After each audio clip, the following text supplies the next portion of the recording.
we are here to start looking at Ubisoft's press conference. It's going to start somewhere between 5 minutes and some indeterminate amount of time after that because EA just ended. Yeah, and traditionally, I mean, they can run a pretty tight ship, but you're talking about the logistics of moving a large group of people in downtown Los Angeles from one location to another location. Exactly. So you might be stuck with us for a little while or just 5 minutes.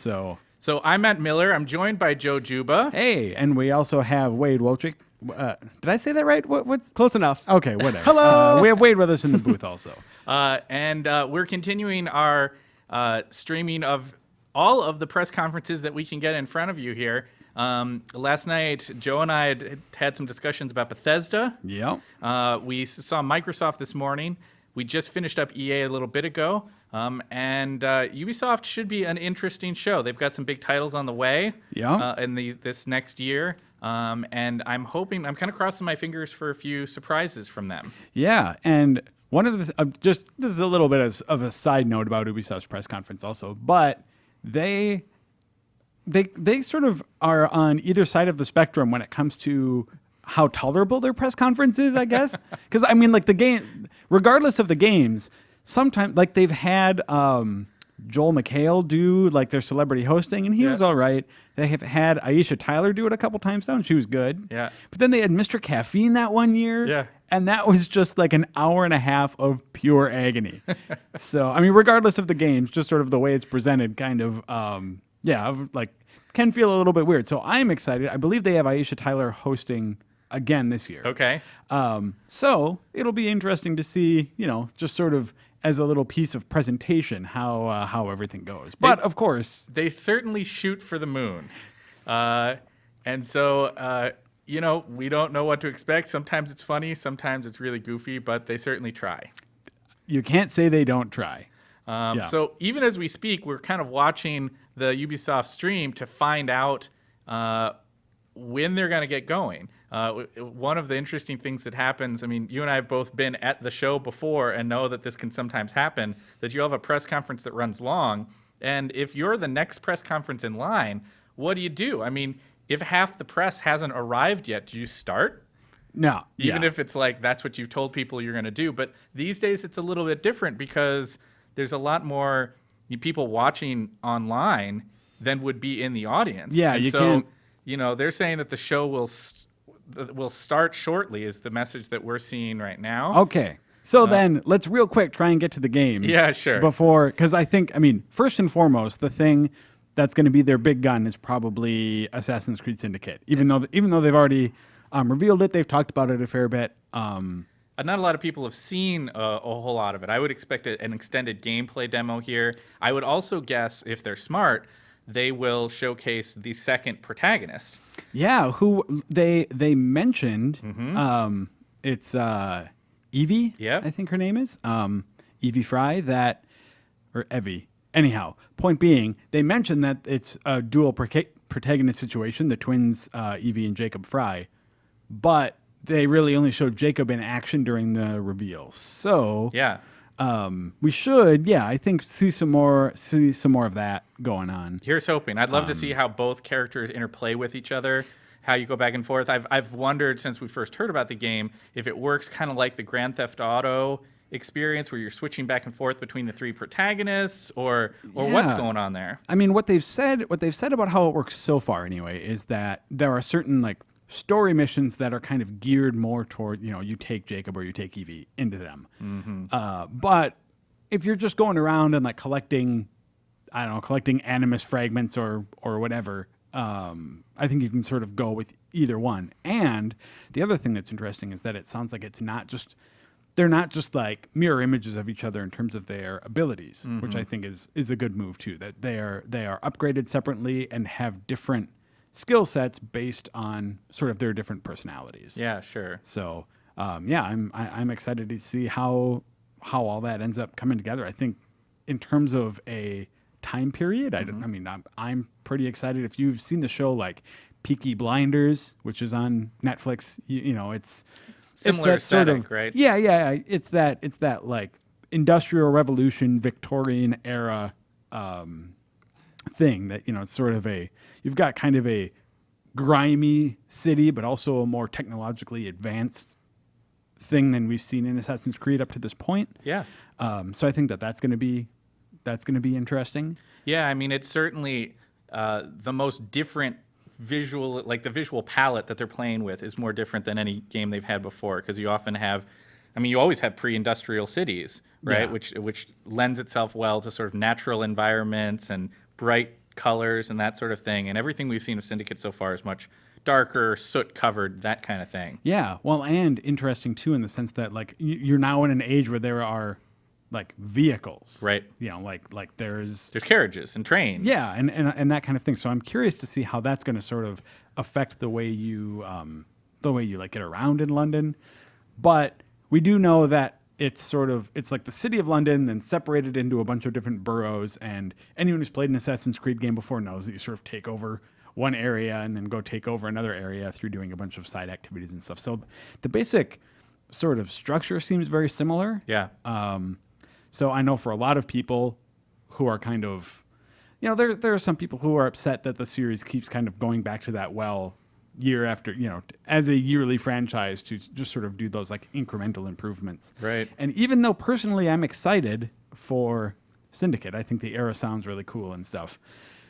At least from what they've shown so far, they haven't shown much that, indicates like they did, like Unity was a large jump in a lot of ways, a lot of changes over the previous way of doing things. Mm-hmm. It does not appear that Syndicate is that large of a jump over Unity. It's still sort of based in that engine, using a lot of those mechanics and stuff. And they're undoubtedly adding some things, but I don't think this is the big this isn't the overhaul that some people are hoping for. No, and I'd honestly surprised to see a fundamental overhaul of that franchise, just because with the yearly cycle that they're on, Yeah. you need to make incremental steps, Yeah, right? for sure.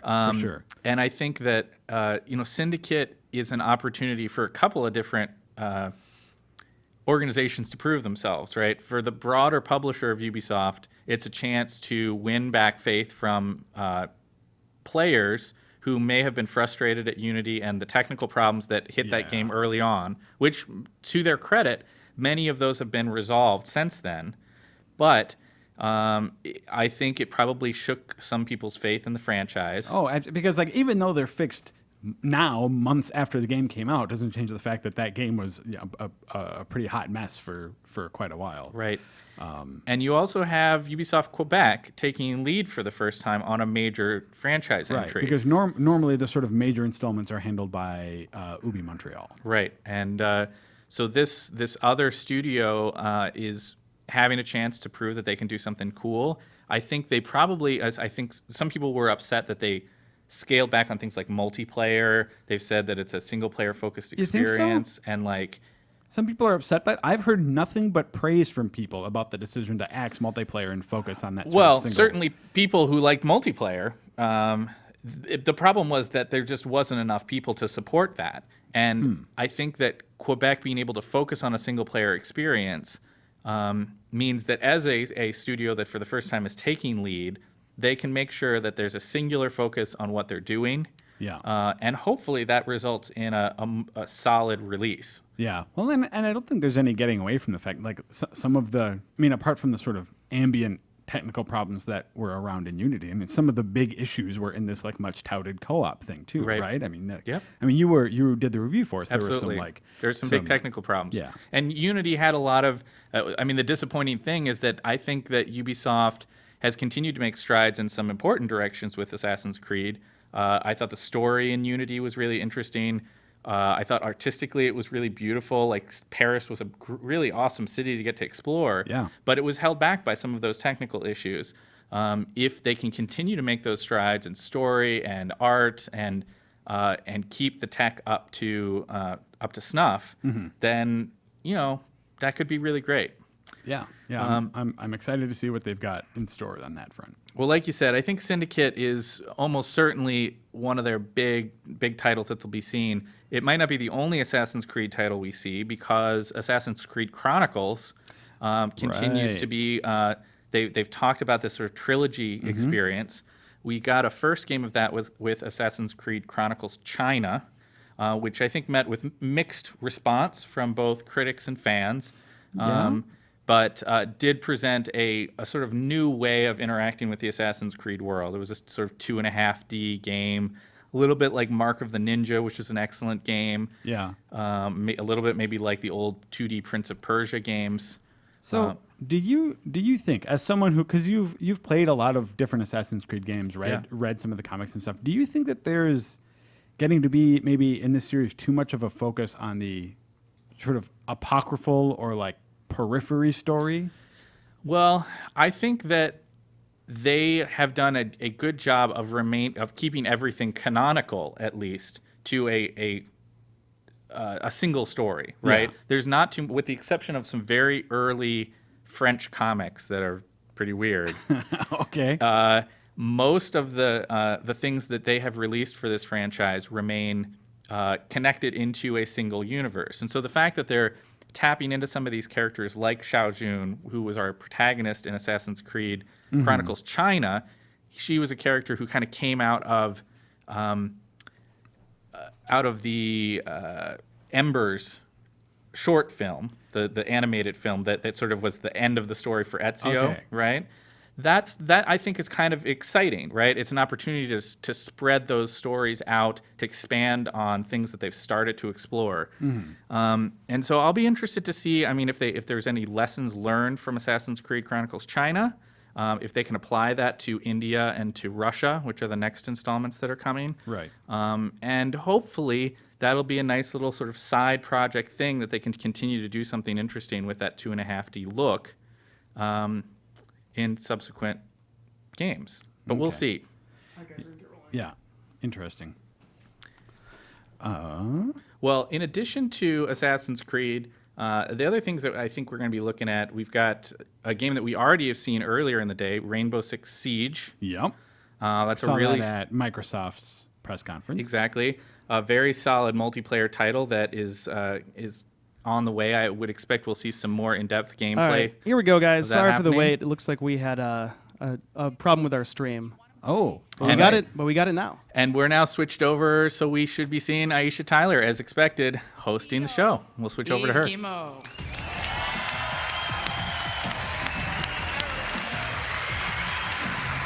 Hello, Aisha. How are you? How are you? It's good to have you back, actually. We were in rehearsal. You know how excited I am about this press conference. You guys are going to lose it. This is going to be awesome. Enjoy. Okay, thank you. I It's love always gaming. awesome seeing those two And side I by love the side, people that because create Aisha is a games. very tall person. But I also love Yeah, a lot and he was the not. people that play those games. So it's at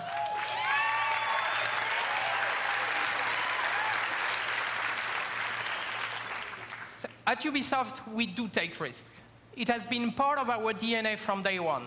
And we will continue to take risks to amaze gamers and create the games of tomorrow. And today, I have a surprise for you, as we said. And this surprise is a new IP in a new genre. And this game couldn't wait till the end of the show. So enjoy it now. wow. Start off with something new.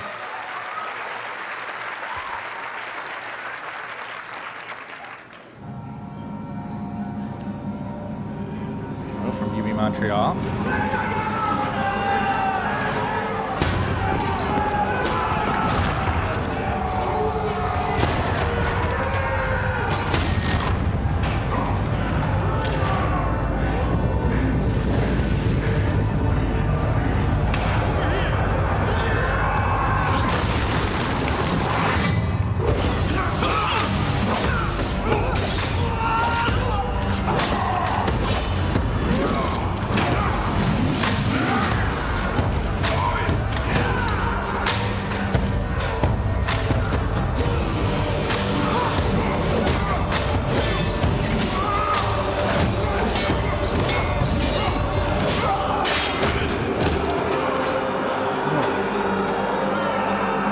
You could tell me this was Assassin's Creed, and I might believe you. Yeah.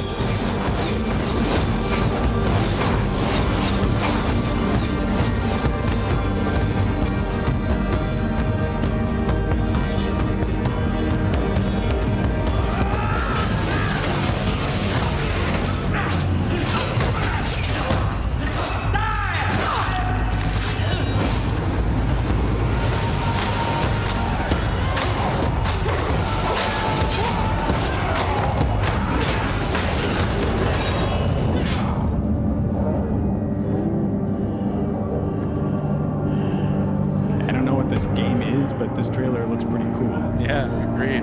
Pretty cool little CG movie.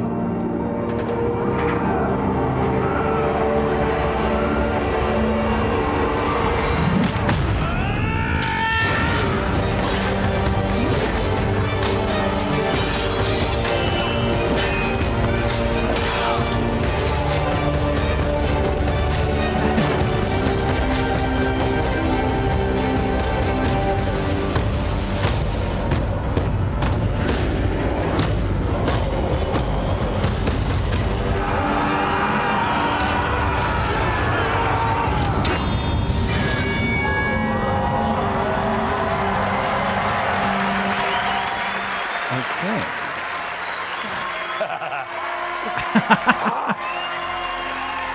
All right. I like this guy's style. Yeah, no doubt. All right. When you look inside yourselves, huh? Do you see a knight? A Viking? Samurai, perhaps, huh? When your enemies are arriving at the gate, and the sword is coming at your head, would you turn and run? Would you stand and fight? My name is Jason Vandenberg, creative director. This guy's serious about For it. Honor offers you the opportunity to experience the adrenaline and the danger of a melee combat in a visceral battlefield I want to play the game where you run away. through a new type of Yeah. gameplay that we call the art of battle. You will feel the weight of the weapon in your hand, the crash as you block the attack, and the impact when you strike the winning blow. Huh? But bring your friends with you, This is oddly intense. because Yeah. while a single individual can win a fight, it takes a band of warriors. Oh, great. Get to see Win some a battle. gameplay. Excellent. And when I say a band of warriors, I really love this guy's I laugh. mean two teams. He's fantastic. Of 4 warriors in a live multiplayer demonstration on console right now.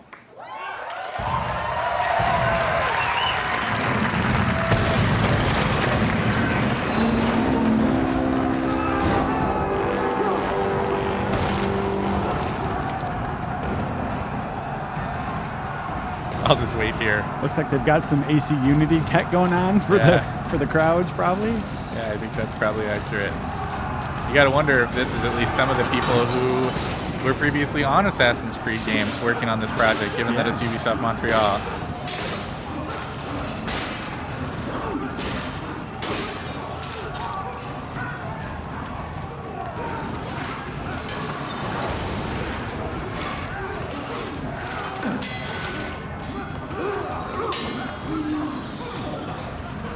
Oh, he's leaving.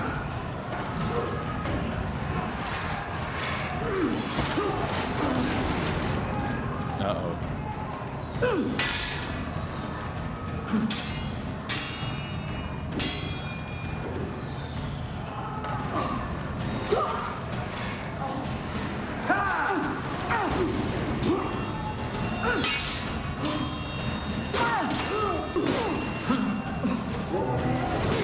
So are these guys like more elite than the ones he was just mowing through before? I think these are actual opponent players. Oh, okay, okay. So we're seeing the 4v4 people. One of those 4 guys on the red team is now out of the picture. And I don't know if that means that he respawns Okay.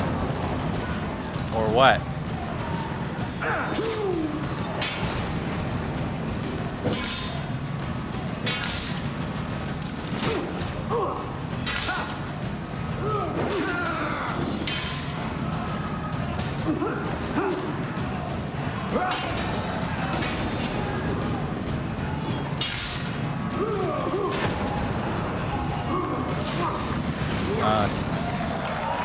Okay.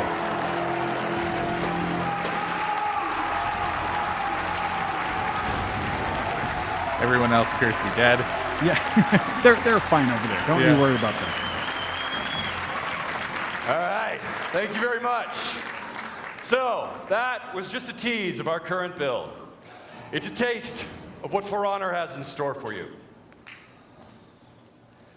But I know what you're thinking. I mean, that looks pretty cool, Vandenberg. But when can we play it? How about noon tomorrow at the Ubisoft booth with a 100% hands-on 4v4 multiplayer demo on console?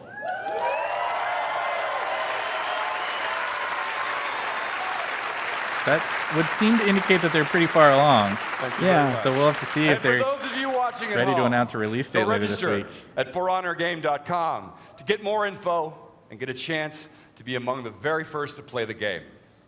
Thank you very much, and have a great E3. I do like the idea of when you come out with a new game, to have it not Showing gameplay? Yeah, to have it not just be this pie in the sky trailer. Undoubtedly. We haven't seen a lot of that at the show so far this year. Some great Fallout, though. Yes, Fallout's I an just wanna exception. say, that was super juicy. I really love that last beheading. These next two games are already fan favorites. And in response to the feedback from Ubisoft's incredibly engaged communities, the teams have created some incredibly cool expansion packs.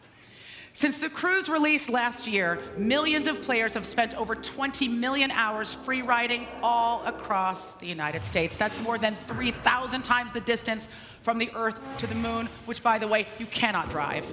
The Crew Wild Run expansion pack introduces new larger-than-life vehicles and gives you the chance to compete in ongoing championships called summits all over the United States. Ladies and gentlemen, start your engines. When do we get the expansion pack that adds Minnesota to the Midwest? Instead of just Chicago being an omni-state that takes up... You're salty about that I'm one. aren't salty you? about that. Oh, that's pretty cool. Get to drive around some monster trucks.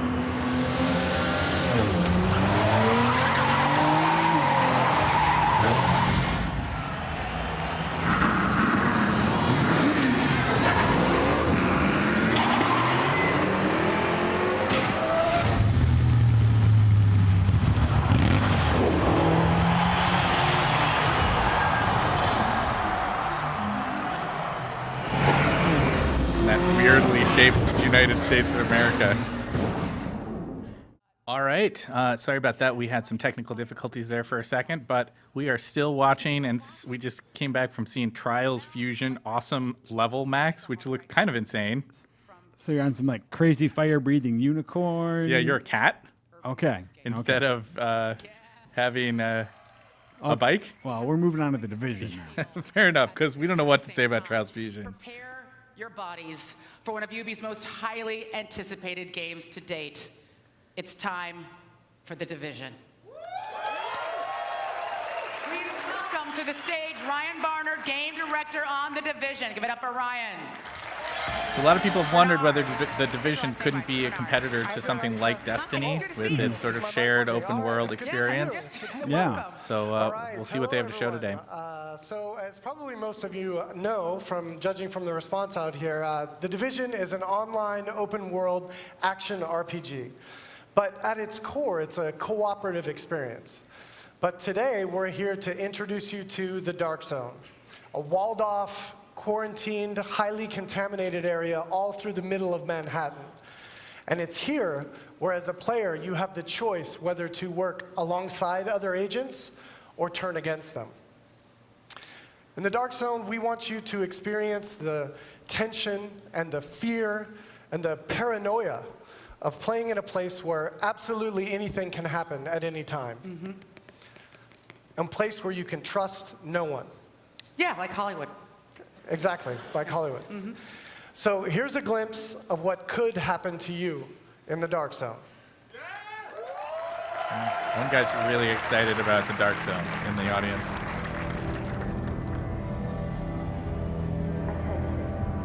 The area beyond this point is extremely unsafe. Do not travel alone or unarmed. All right, guys, you ready? Dark Zone. Yep. I just got a mask upgrade. I want to try it out in there and get us some good loot. Sweet. Let's do it. Remember, when we get in there, it might not be just us.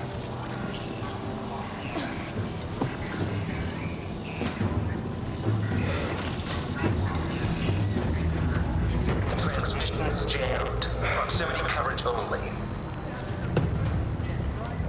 Backup activated. System rebooted. Attention. severely elevated Why would you beyond this go point. here? Quarantine For the is in loot, effect. Joe, the loot. There are other places I can Alright, test Bob, my go ahead. mask.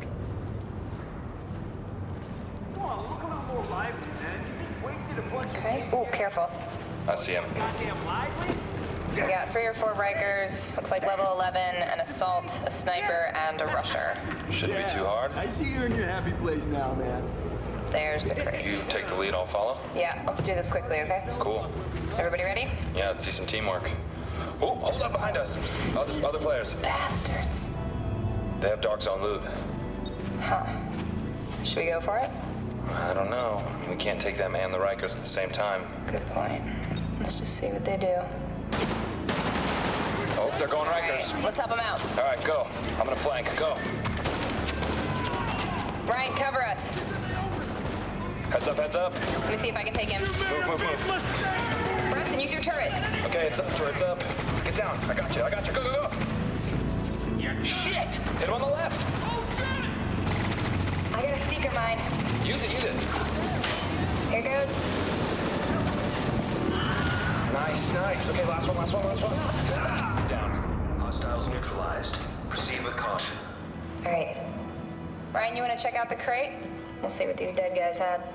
Yeah, let's do it. What about the other guys? I guess they're buddies now? Is there everybody's friends? Also on the real internet. Nice. That would job. never happen. Yeah, those people would just, if they had to jump on those guys, they would just shoot them immediately. Well, let's Undoubtedly. extract at Bryant Park. That's pretty close. Okay, you lead the way. Alright. Looks like these other guys are coming with us. They're gonna betray you. Do not trust the internet. Fucking cleaners. Let's take him out. That's too risky. They're all elite. Let's try not to pull aggro. What are you talking about? There's 5 of us. Yeah, 5 of us with loot that we want to hold on to. Trust me. Follow me around this way. Okay, right behind you.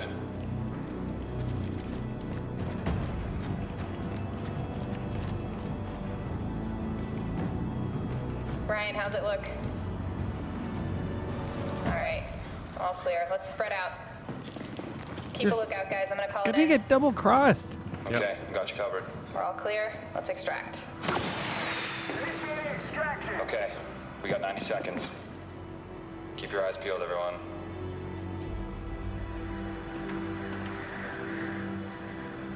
Do you see anything? No, I can't help thinking what these guys have. What, their loot? Yeah, what do you think they got?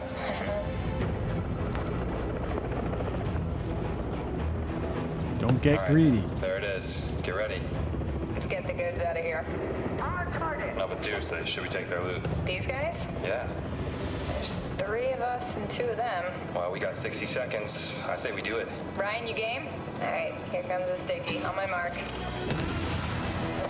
Fire now, go! Shoot!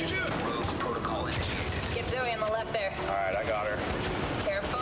I'm running low on health. Our head team here are total jerks. Yeah, I mean, this is just like how to be an internet jerk ass the game. I'm down. Ryan, can you help him out? I'm looting Zoe. It's like what's the mind game? There's no mind game. It's Ryan, just, what are you waiting for? Dude, clock's ticking. should I be a Let's jerk go. or not? Are you leaving the Hostile agent neutralized.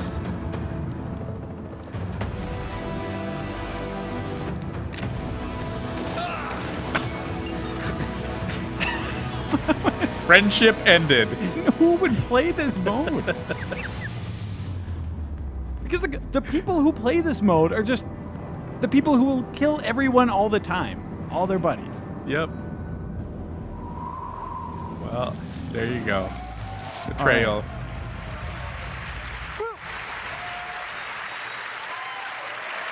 Now, you know how I feel about this game. I loved it even when the build wasn't finished. Yes, when you weren't supposed to play. It looks amazing. Huge dick move there at the end. But I want to say, I mean this as a compliment. This game is looking like it needs to come with a giant barrel of Xanax. Terrifying. Maybe DLC. When does everybody else get to crap themselves in terror the same way that I did when I played the game last year on the floor? Well, for those of you lucky enough to be with us here at E3, for the first time, The Division is hands-on playable at our booth. So hopefully everyone will come by and play. We're excited about that. Awesome. And also, for those of you at home who are clamoring to get your hands on the game early, we're happy to announce that we're going to be having betas on Xbox One, PlayStation 4, and PC starting early next year. So everyone will get to play. It's going to be super exciting. Now, oh, wait.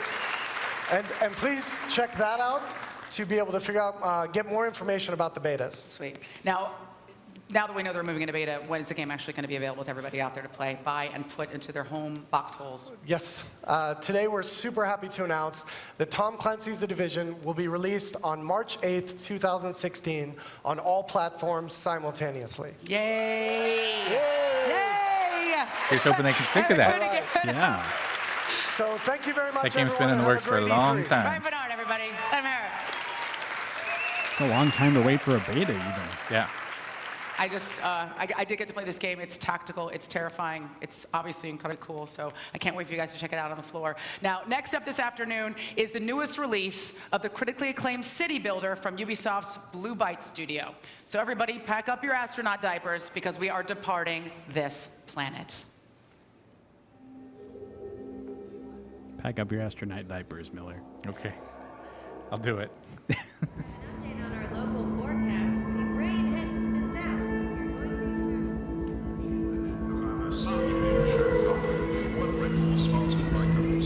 KWZ Dry Time, coming to you from the beautiful city. Coming up soon, we've got...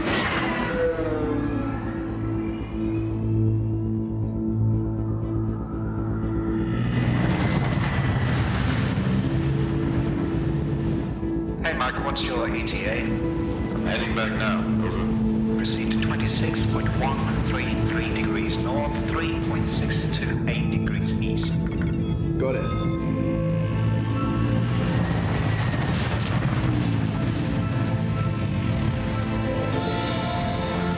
What is it? What's Ubisoft City Builder?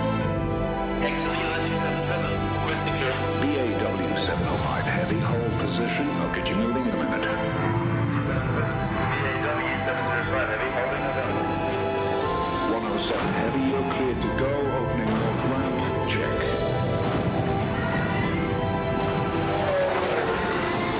107 heavy, you are cleared for departure.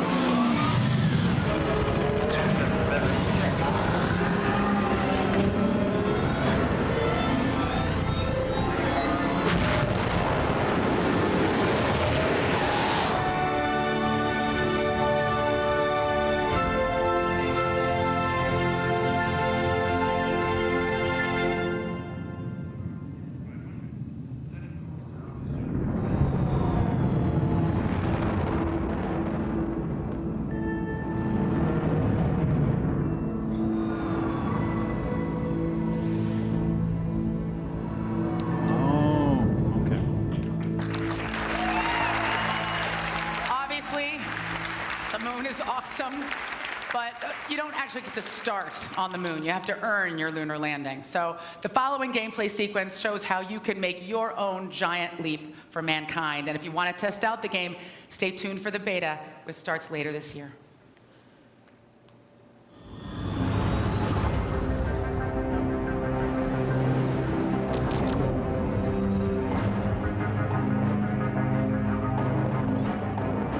It's pretty. Yeah.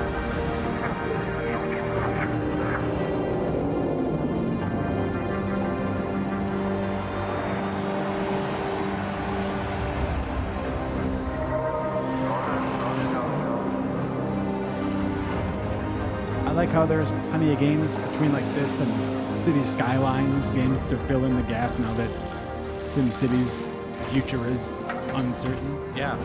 I've been happy to see the return of that franchise, or that genre, being more important again. Seeing some more entries. 3, 2, 1, go.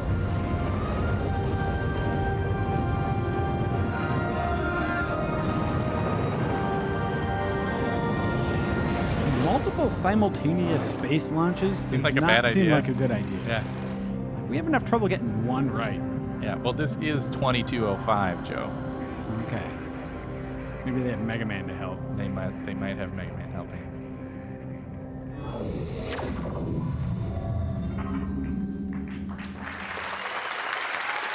So we've had samurai, we've had fire-breathing unicorns, towelies, spaceships, virus-ridden dark zones. This has been a pretty meme-friendly show. What do you think?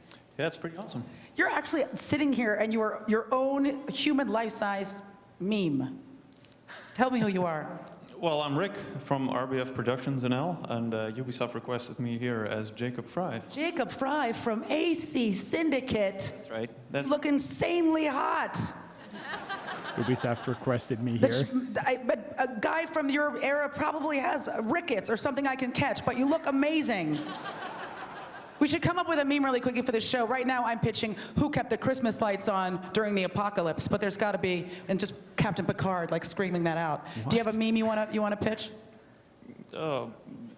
Guys with rickets are super hot? Well, if you're talking Picard, it will be engage. Okay, good. We did that together. All right. Standing next to me right now, my friends, is Jason Altman, the executive producer of our next game, looking just as foxy as Jacob Fry, with almost fewer rickets. With 110 million players, 1 billion songs danced, and more than 1 billion lifetime views on YouTube, this game franchise is one of the pillars of the Ubisoft family. Right? It's time for Just Dance 2016. It is indeed. I'm going to leave it to you. It's the fans that have made Just Dance the success that it is. And because of them, I'm really proud to say that Just Dance has become the biggest music video game franchise of all time. I gave him his spotlight. So, now that we're into this, You can tell see me the what's happened people this in the last year, 'cause press this has been tuning amazing. out. We're back Yeah. with Right Just Dance now. 2016 on all motion platforms. And I got a little bit of news.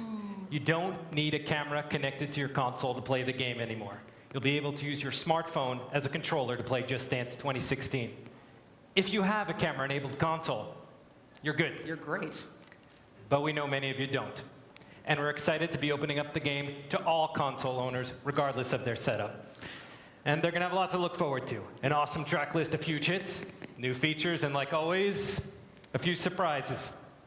Like this one. What? Huh. Okay. We know a lot of you don't have camera consoles because Microsoft stopped We've selling got them. a celebrity performance going on here. All right.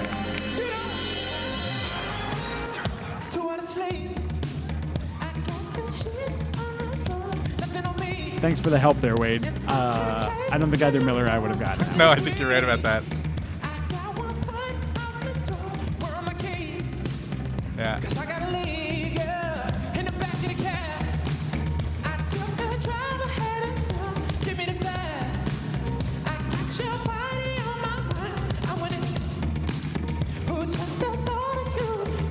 So the game is just kind of happening in the background, but he's not playing the game. No, this is a performance show.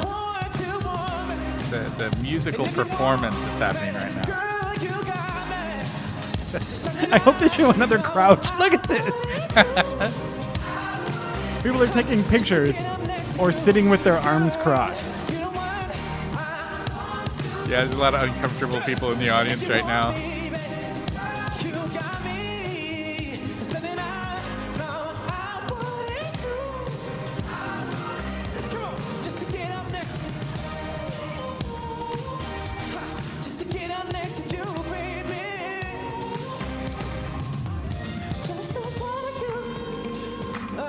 Man, if I were a performer, I would never take a gig like this.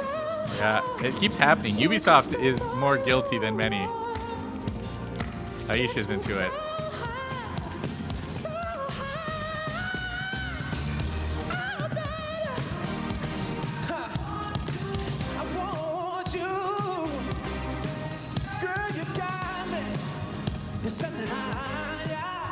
I suppose this is something that is definitely more for the people who are watching at home. Just because like, I think it's more interesting to sort of see a performance like this, like that, because I don't think that their audience, I don't think, is super into it. Well, having sat in one of those audiences before, when one of these weirdly spaced-in celebrity songs comes up, I can guarantee you that the people in the audience are mostly just uncomfortable right now. Yeah.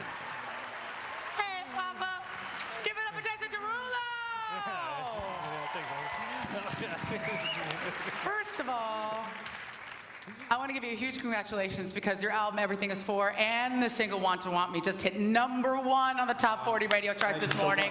#1. Congratulations. Thank you so much. And it was amazing seeing you up there. You know, I had to stay in my seat. You know what? I'm so glad this song is #1 this week and everything. But the only thing is, I just wish you came up here and danced with us. You know what I'm saying? It was. I just, sadly, Jason, I am living stumbling proof that not all of our people can dance. That's just, you know, there's got to be one. I missed that meeting, but I wanna get into it because I actually heard that you're actually a big fan of Just Dance. I am, huge fan. You know, I love the idea that, you know, music can inspire people, but I feel like this video game is such a part of pop culture, and I feel like it allows, you know, the young ones like my little niece who loves to play the game, and, you know, older folks like my mom who doesn't necessarily know how to dance, but it makes her feel like, you know, she could get it, so it inspires everybody, you know what I mean? Yeah, it's really great. And I'm really excited because obviously this song is a huge hit. It's a #1 hit. It's going to be in the game. Thank you. People are going to want to buy it. They're going to dance. They want to be like you. Can't be Jason Derulo, but you can be like Jason Derulo. So thank you so much for coming out today. That was so exciting. That was a big surprise. Ladies and gentlemen, I'll see you tomorrow. Mwah. Give it up for Jason Derulo, everybody. Joe, are you ready to be like Jason Derulo? Run backstage and try to grab a selfie with Jason Derulo. You're going to fight about that? We are. I have one more thing to share. Just Dance 2016 will be available this October on all platforms. The Wii, Xbox 360, PS3. But we have something special for Wii U, Xbox One, and PS4 players. Awesome.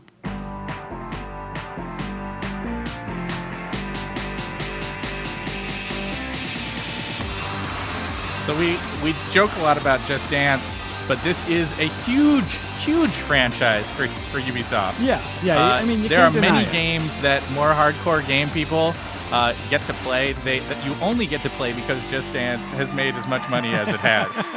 So we should keep that in mind as we're considering. New songs all year long. I know and people all the who greatest hits love of Just Dance who love these games. straight to your console. It's something the fans have been asking for a long time.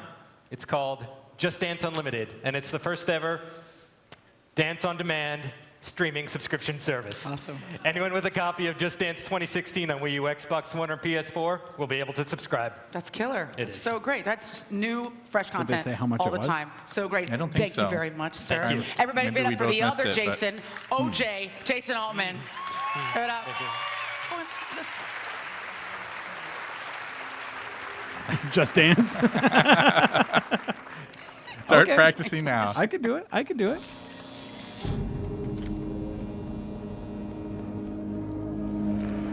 I called you here today because we face dire circumstances. Our intelligence has confirmed the existence of a new threat that is unlike any we have seen before. This organization has the ability to carry out attacks anywhere in the world. They are highly lethal and indiscriminate of age, religion, or nationality. The potential for loss of human life and psychological terror is substantial and cannot be ignored. They are the very definition of an unknown quantity.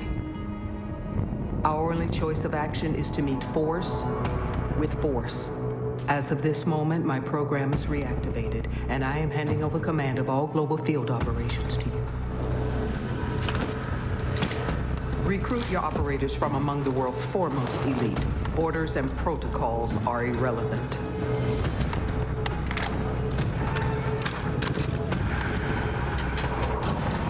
We must be the shield that safeguards the civilized world from those who wish to do it harm. No matter how or where our enemies strike, no matter what defense they cower behind, Team Rainbow must stand ready.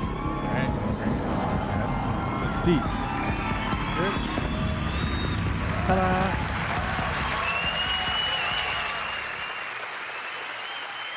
So Now, maybe if some you story watched stuff? The conference last year, you know that I personally lost my shit when I saw Rainbow Six Siege. I was so excited. I love this franchise. Judging from the audience reaction, I think we're all having the same feeling about this game. It is close quarters combat like you have never experienced before. Everything is destructible.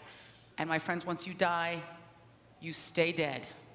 It's explosive, it's bone-rattling, it's intense, and it's led by an equally intense but cool-headed woman by the name of Six. You probably recognized her in the cinematic trailer, and now it is my great honor to welcome to the stage the extraordinary Angela Bassett. Oh, all right. I'm excited for this game, actually. Yeah, having played at last E3 and knowing that they've had a whole nother year to prepare it, it's really, really solid multiplayer. I love this game. I love this franchise. Good. But now that you're in it, I don't even know. So this is actually the first time that you've been in a video game. My first time, right? yeah. So tell me a little bit about that experience for you. Oh, well, thank you, Aisha. Yeah, I play the role of Six, and I'm the Deputy Director of the Rainbow Six Counterterrorism Unit. It has been a great experience so far. And, I'm all about playing interesting characters, and this definitely was the venue for that. Yeah, I think actually people don't realize how complex video game acting can be. When I was in Watch Dogs, my character got pancaked by a garbage truck, so I'm just happy to see that yours is a little bit more layered than my experience. Yeah, Six managed to avoid all that, at least to my knowledge. Right. Yeah, well, mostly she just guides the Rainbow unit, to make sure that the operations has, all of the intel that they need to be able to eliminate threats. Right. As an actress, it's incredible to be here with you because you've played everyone. Tina Turner, Dr. Betty Shabazz, Rosa Parks, now you're Marie Laveau in American Horror Story. Were there any ways in which doing this work differed from those other experiences for you?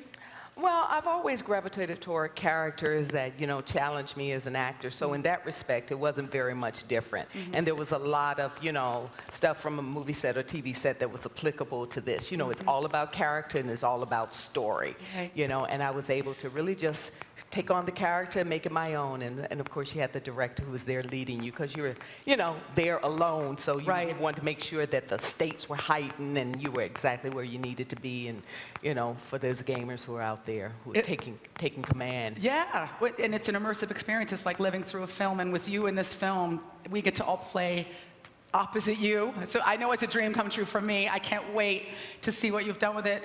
Ladies and gentlemen, truly one of the great actresses of our time. Please give it up for Angela Bassett. Thank you.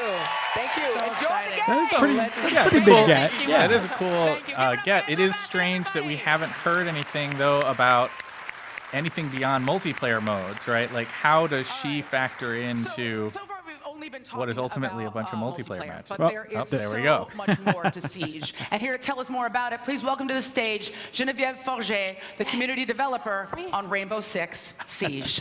Hey, lady. Thanks, Aisha. Hi, everyone. Ever since we announced at E3 last year, the community has been asking about the solo and co-op experiences of our game. Today, we are glad to announce that Terror Hunt is back.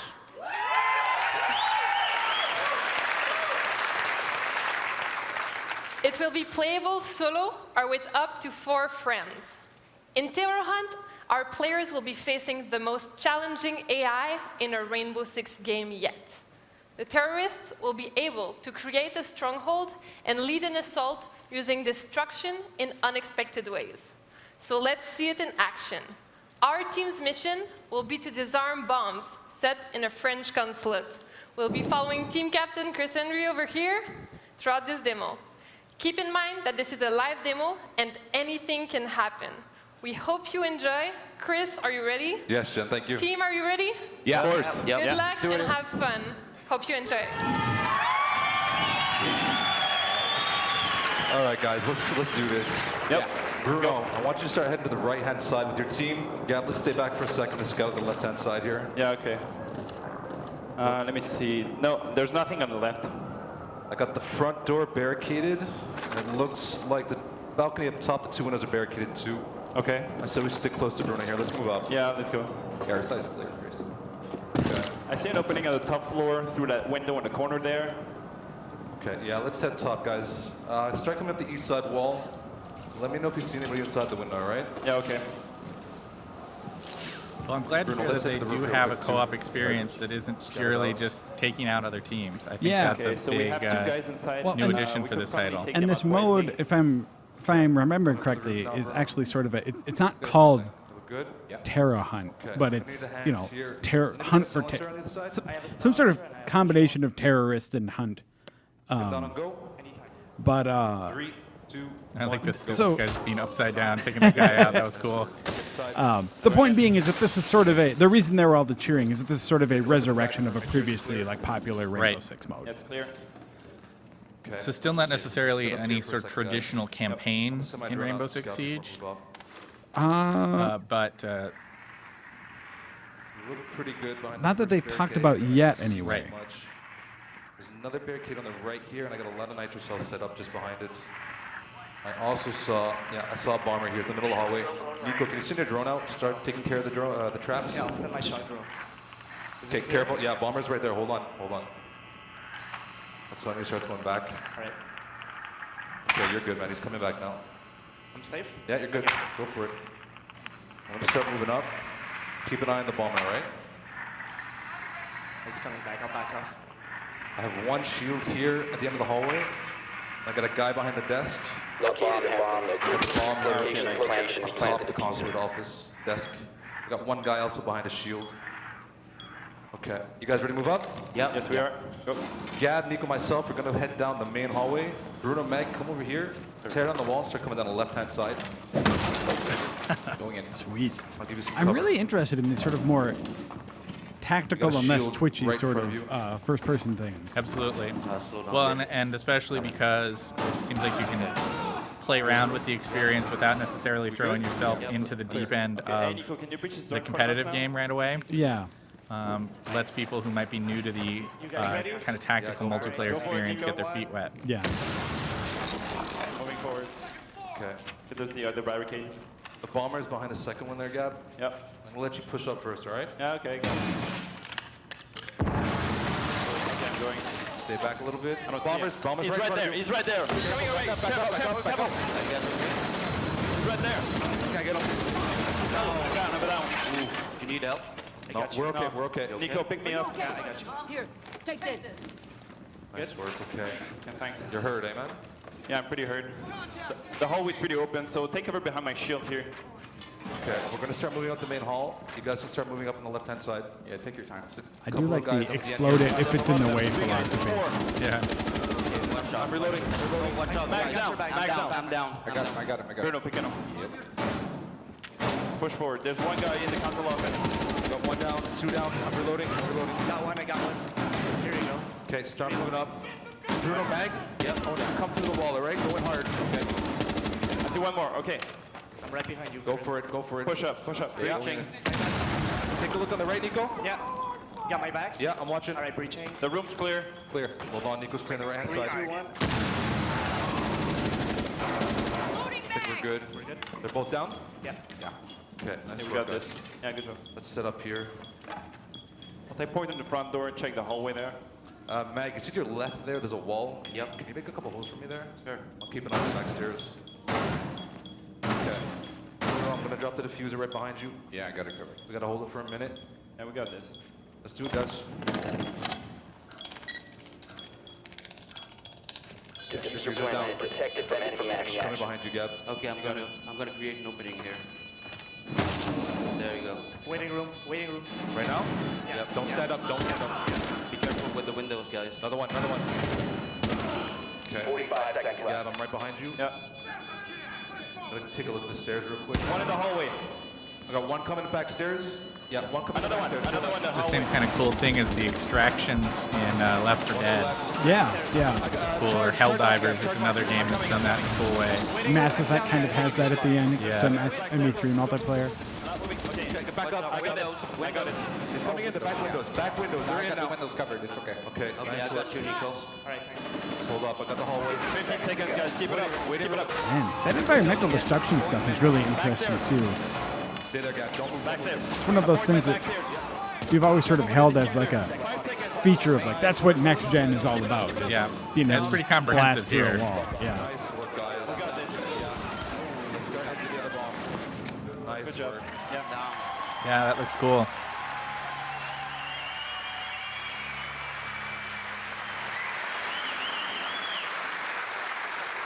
Well done, guys. You did it this time, huh? All right, thank you very much for this. What you just saw was one out of our 4 Terror Hunt modes that we'll have in Rainbow Six Siege, including Terror Hunt Classic. For those of you who are here in LA, we invite you to come to our booth to get a first hands-on experience of Terror Hunt, as well as try our new PvP mode and map. And for everybody else back at home, we got something for you as well. We are glad to announce that our beta starts on September 24th.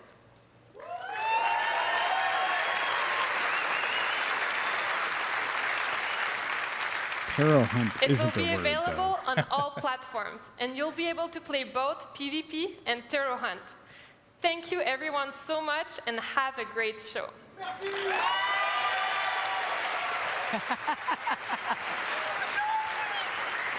Geneviève Forger, give it up for her and the Rainbow Six Siege team for that live demo.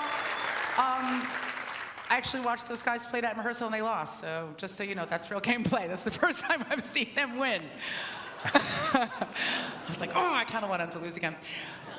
I first fell in love with gaming, I think like most old people like me did, loitering around in arcades. As a kid, my 2 best friends were named Defender and Tempest. I occasionally kicked it with Cubert.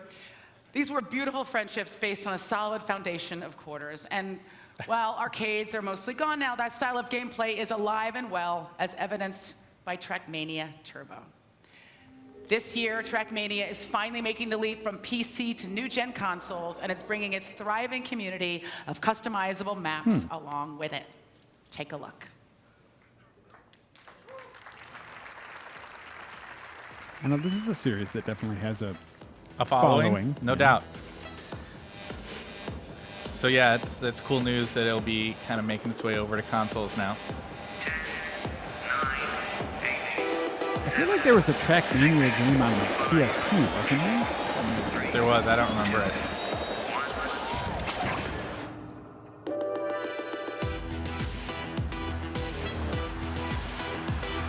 So we've got a realistic sim race. Yeah, that's right. They're clearly competing with the Forzas and the Gran Turismos of the world.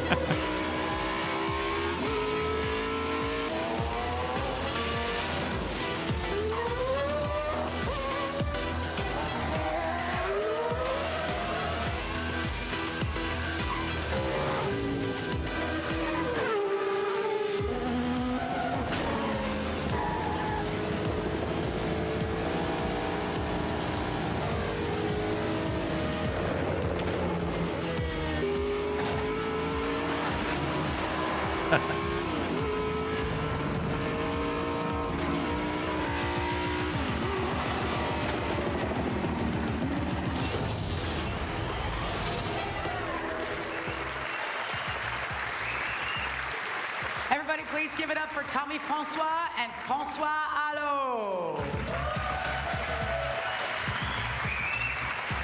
Hello, everyone. Bonjour. That trailer was cut from gameplay footage and track replay.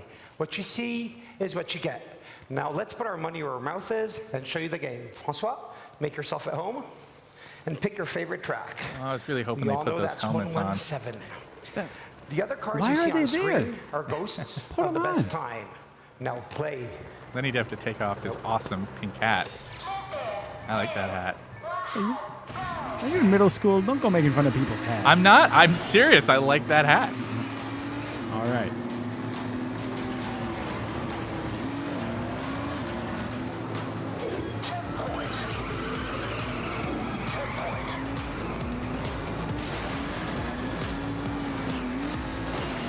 It's a pretty cool track.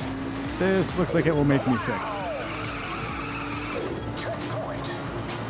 It looks pretty fun, though, actually. Yep. Like, this is... I think they've had a long time with this franchise to kind of get to what works about it, and having these crazy, almost Hot Wheels style courses. Yeah. Is what works. Well, and you have a sense of, like, just a ridiculous sense of speed there, too. So Yeah. it's good.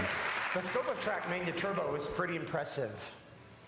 10 more tracks in Stadium just for the Blue Series. 4 environments, 4 different gameplays, 5 difficulty levels. A total of 200 tracks. And if you think that's not enough, take a look at this magic.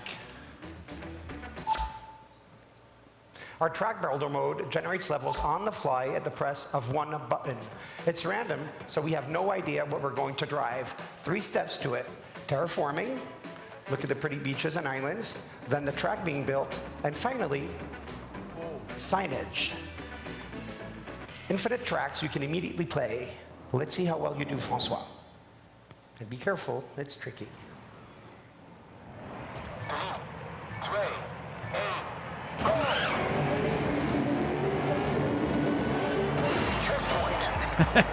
Easier to win an Academy Award than playing Live 83, man? Yeah, funny. Restart is immediate. Go.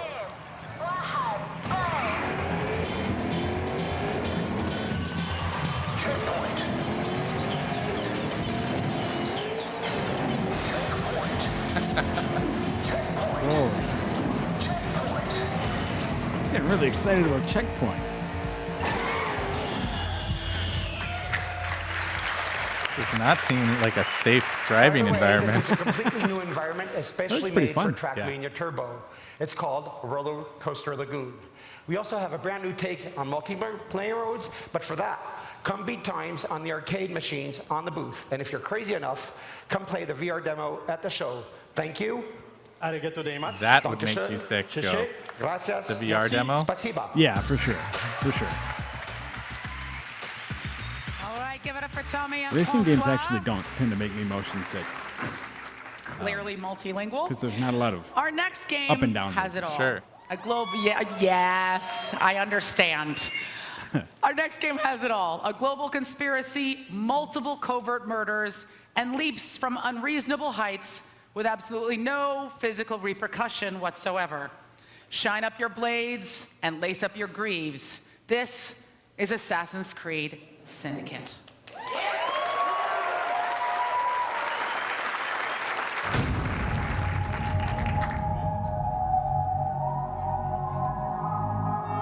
Normally their bird is an eagle. Seems like it's a dirty crow on this one. Yep.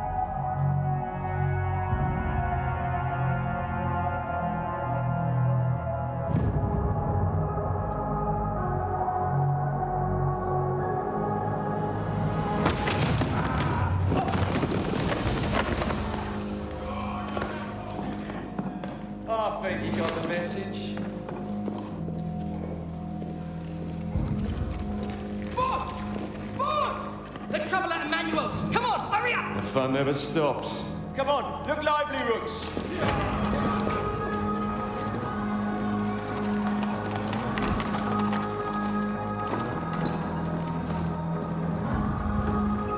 Those are good guys.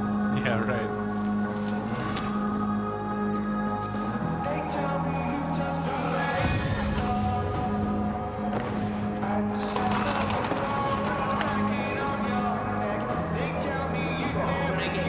Come on.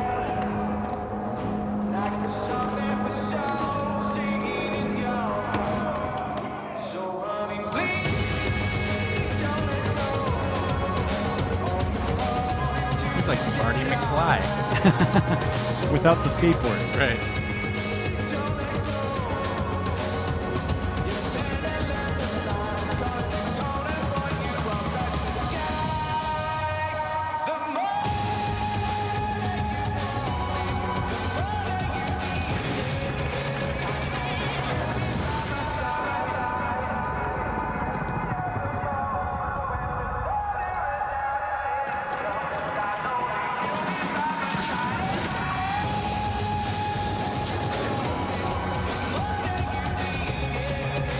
I hope those horses are okay.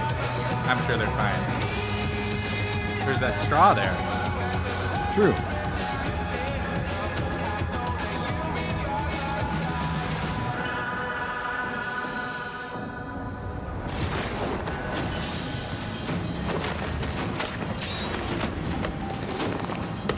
Burn someone in the molten iron. Burn them. Who the hell are you?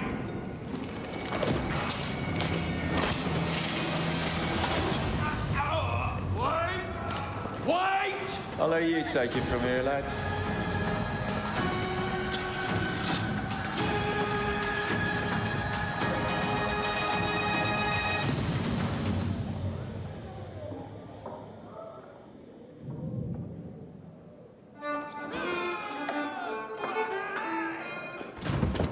Try the bitter. Who's it? It's actually quite drinkable. Go on, toast your noble boss, this thief of children. Or you could do better.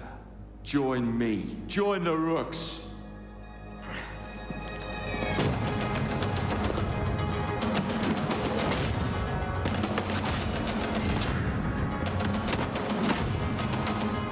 Go get him!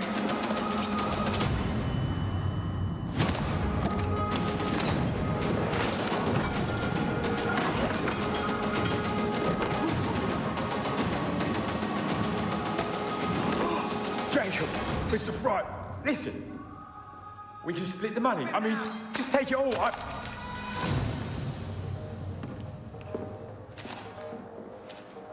Rooks, with me. I'm going with a rook. Come on. Or soon enough. He says that's the way.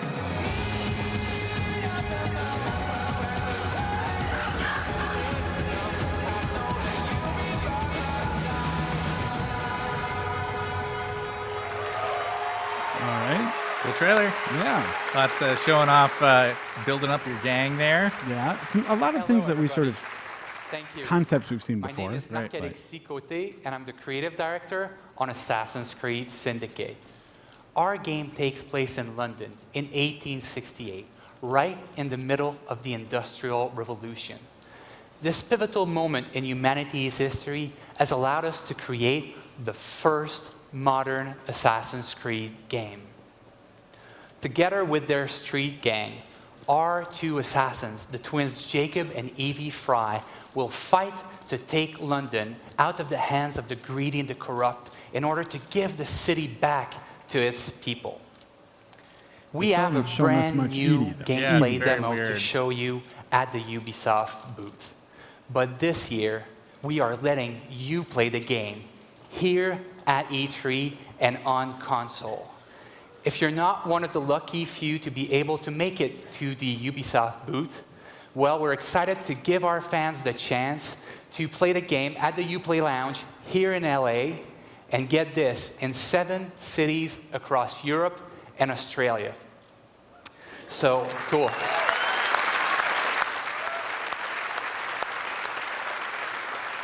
So, if you want to start playing Assassin's Creed Syndicate starting tomorrow, just sign up at assassinscreed.com for your chance to take back London. Thank you, and have a great E3.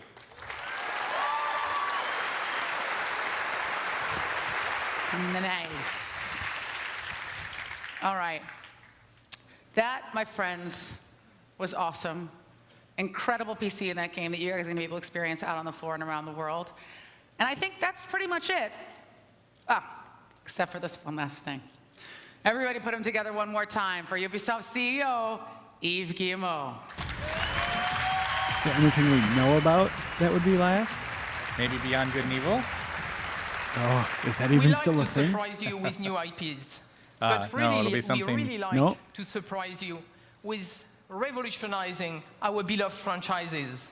Okay. And this has been done by a group in Paris, a very good group that is working in secrecy, and he has been able to create something that I'm sure you will enjoy because it is so good. So have a look. Interesting. I'm excited. Most of us fear death. But for the Santa Blanca drug cartel, death is a saint. They embrace her, praise her, worship her.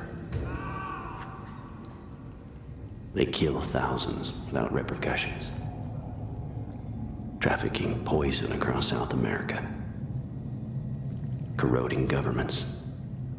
How do you fight an enemy that doesn't fear death? Maybe you hunt them from the clouds.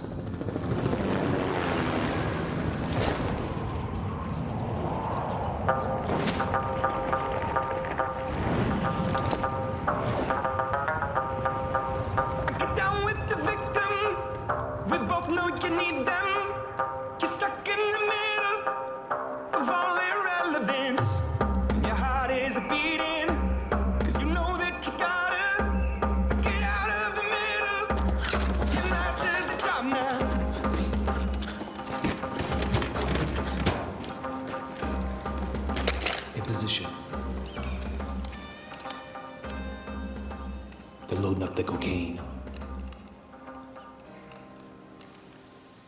Got eyes on White Hat. You can't fight the friction. Cocaine is on the move. Cocaine is on the move. Targets are pulling out. Target down. Drop them. Or you fight from the shadows. Attack when they least expect. Pick them apart. Leave no evidence behind.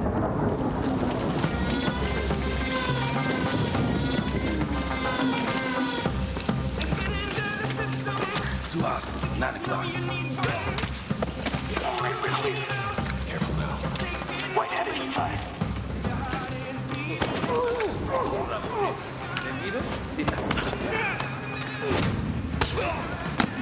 C4 in place. We're clear. Area secure. White Hat is cured. Let's go. Can't fight the friction.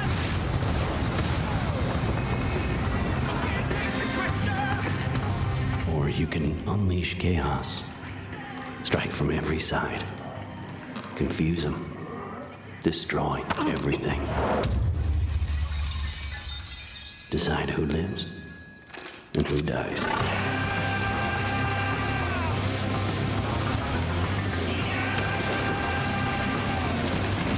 Drone in position. Three from all sides. Contact behind you. You can't fight the friction. Cocaine is ours. Let's go. Going to the bullet. White Hat is a dead man walking.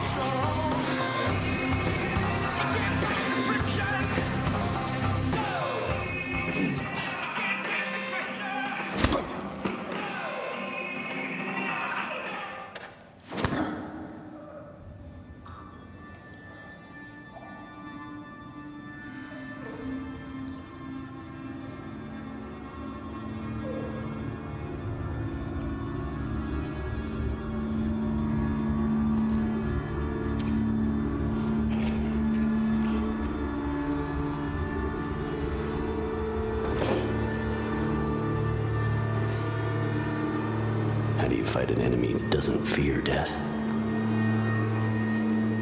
You manipulate them from the inside until the monsters wipe each other out.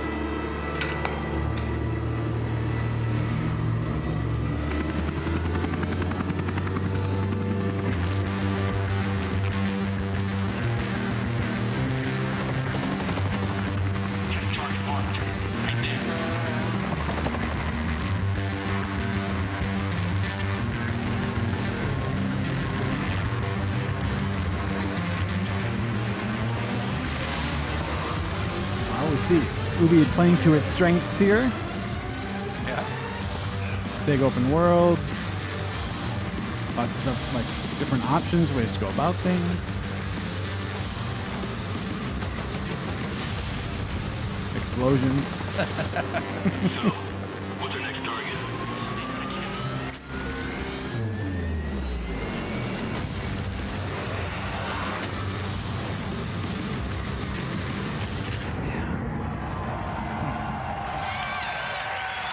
This is the kind of insane, immersive, cinematic, open-world gameplay that you come to Ubisoft for.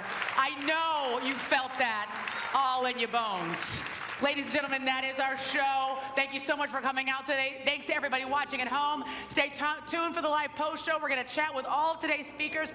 If you're in Los Angeles, check out our booth and the Uplay Lounge to see Ghost Recon in action. And if you're not in LA, check out Ubisoft.com for exclusive E3 insider access. Be sure to join our social media conversation by using the hashtag UBE3. We want to hear from you, and we mean it no matter how painful or crappy your tweets. My name is Aisha Tyler. This is Ubisoft. Play on! All right. So that is Ubisoft's press conference for 2015. We're going to take a step back for just a couple seconds. And as Ubisoft begins their post-show, we are going to start some analysis of our own and talk about what we just saw. We'll see you in just a few seconds.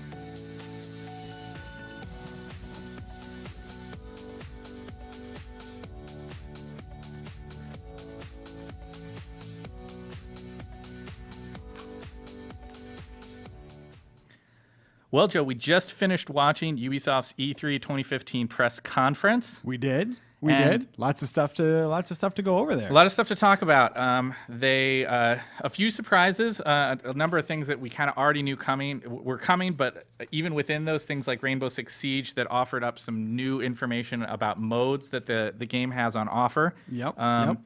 So let's kind of get started with the sort of new IP, new genre, as they claimed, that they opened the show with.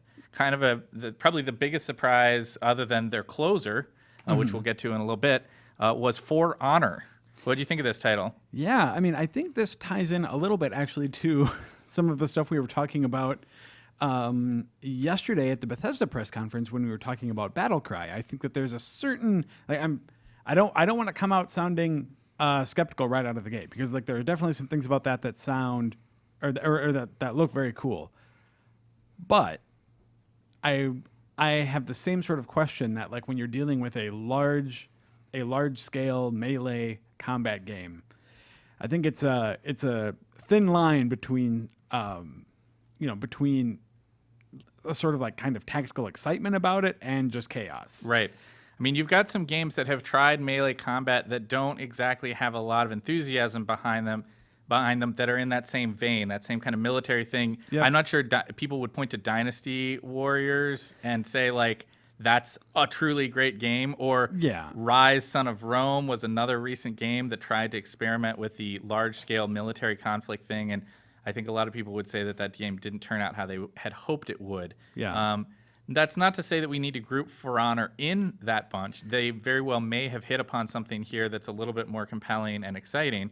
And they certainly looks like they have an interesting melee system in place. Yeah. However, again, it felt like at some parts of that, it kind of felt like it was an old Assassin's Creed combat system, right? Where it's just like I like the idea of a sort of like adrenaline or maybe more a tense combat experience, where you have to be very deliberate in your defense and your attack. I think that's a cool idea, but for a big chunk, for like a coming out party for a game like that, it seemed weird that there were some parts where it just seemed like they were kind of like shuffling around each other and no one was really doing anything. Yeah, that's true.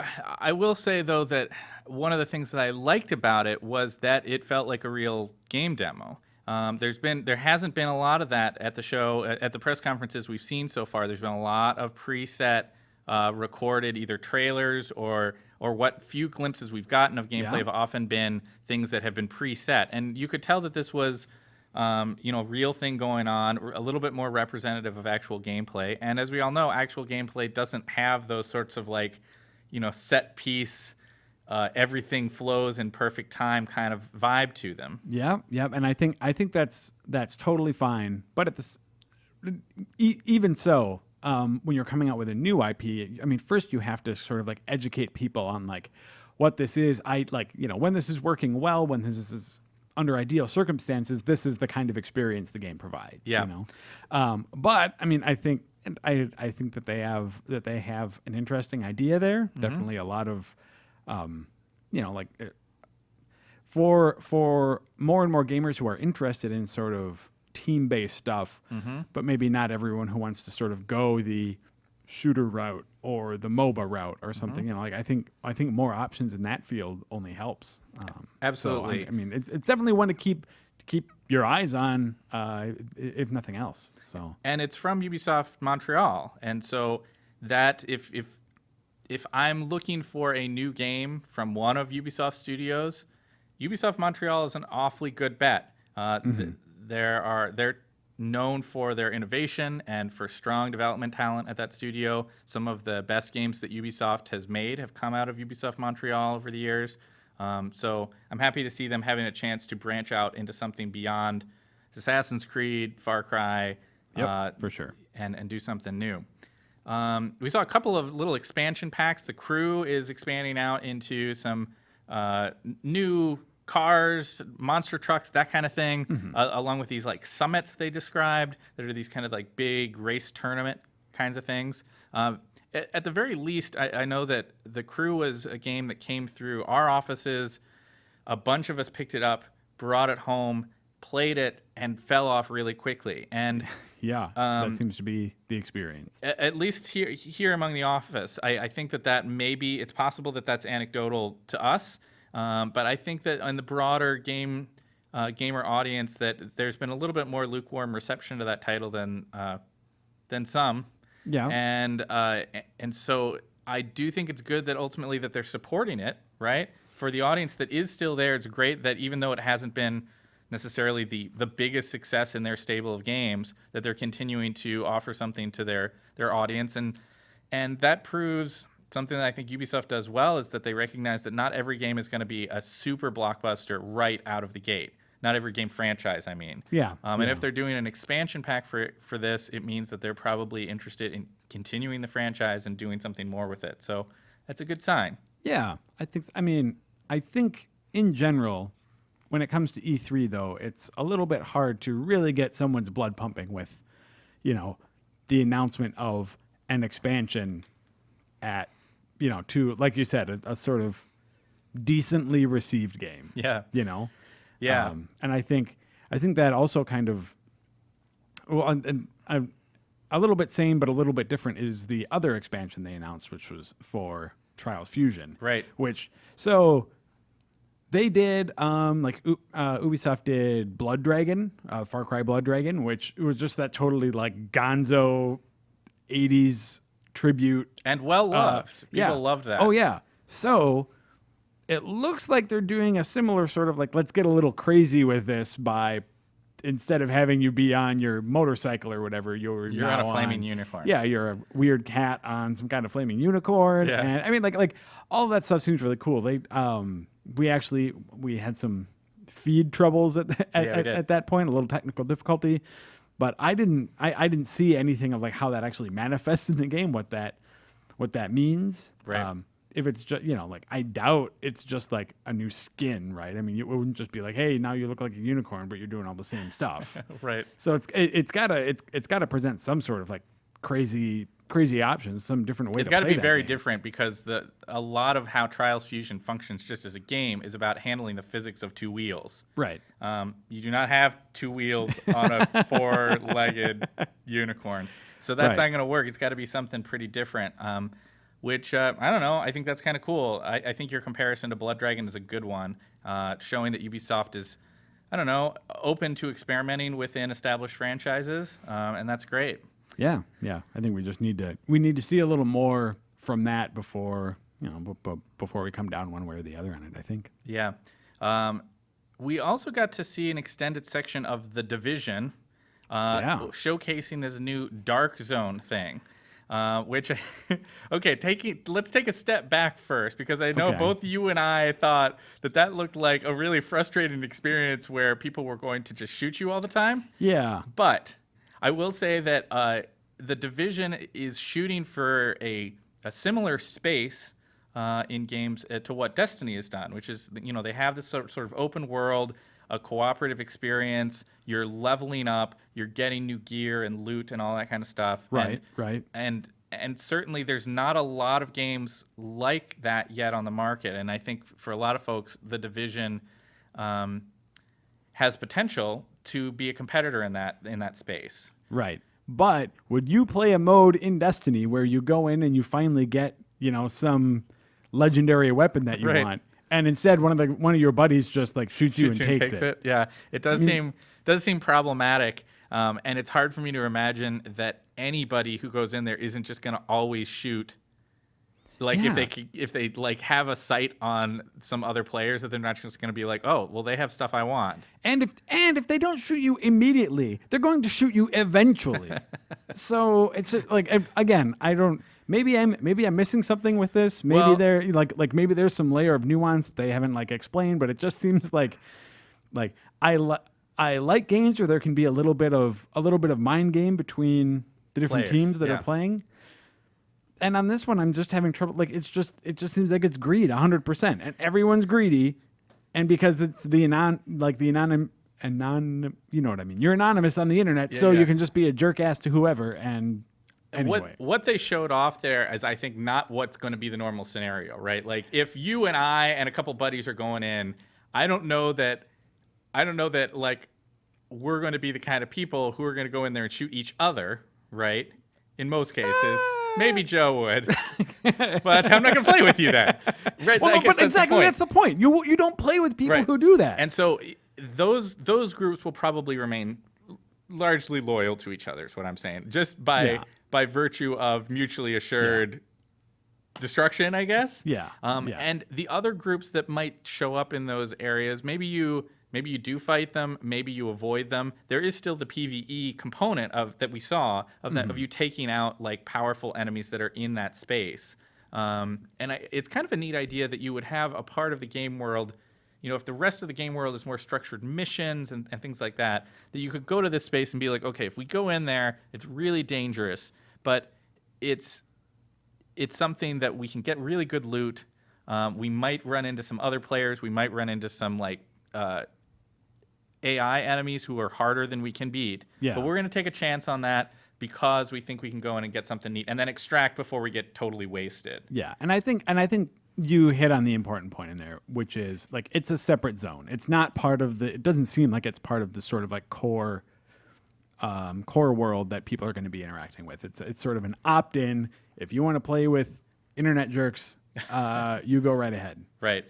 So Division's going to be playable at the show, so that's good because I think people have been curious for a long time how that just feels. Yeah. And they're also going to have a beta starting early in 2016.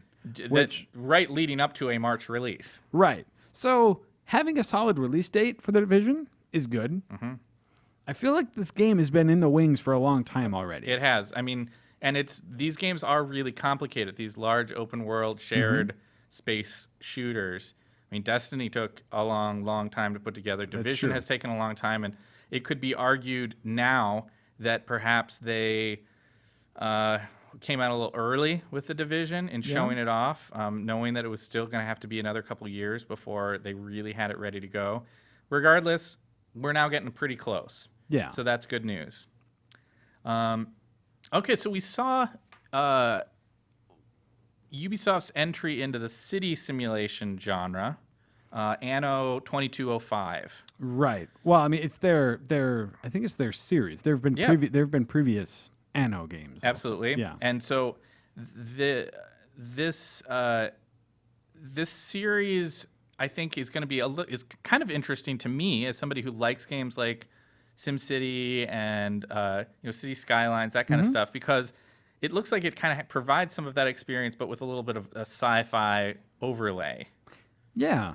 I mean, honestly, I don't know a whole lot about this series. Yeah. I've never been much of a fan of it. I haven't even played much of it myself, so it's hard for me to say one way or the other. Other than I like city simulations and the sort of situation they set up, which is you sort of start from scratch and build your way up to sort of space capabilities, and then build your way up from that to like full-fledged space colonization. Seems like that's a scope that seems really interesting. It seems like they have a cool visual style to back it up. I'm curious as to all the different systems and the depth and how they work with each other, which is really sort of at the core of what makes a good simulation. So all of that, as long as there's no mandatory online, I think it's got a chance. I like the idea of being able to go to the moon. That's kind of neat.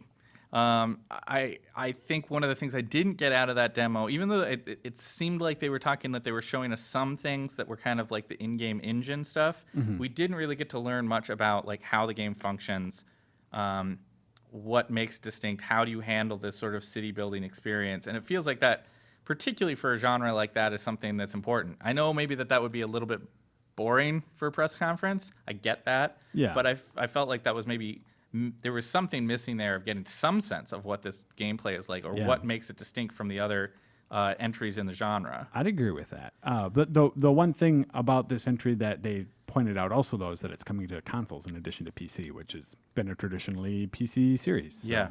Yeah.